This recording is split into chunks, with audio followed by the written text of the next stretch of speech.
حضرت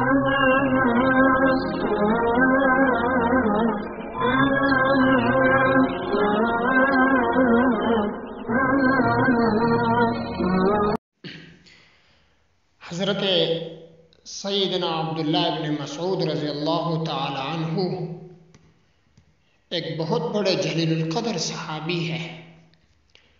آپ کی والدہ نے ایک مرتبہ آپ سے کہا بیٹا پانی لے کر آئیں۔ آپ پانی لینے گئے، جب واپس آئے تو والدہ سو چکی تھی۔